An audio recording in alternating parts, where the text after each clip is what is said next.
就发现这样子哦，你再也找不到，不知道这是哪里，而且电脑又翻页，好，所以你可能放你的随身碟，啊，或是就是放桌面比较好找。然后不要按 New Folder， 千万不要按，就按 OK， 这是你的位置，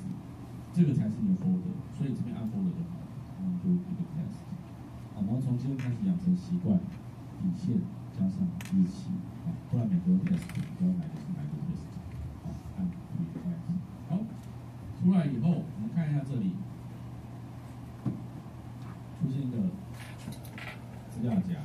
资料夹，我们刚刚开了一个我们刚刚真的只是开了一个资料夹，没有任何 QPass logo， 对不对？没有任何 QPass logo， 所以呢，这个时候你才要赶快按一下 Ctrl S， 好，那你要习惯打上日期，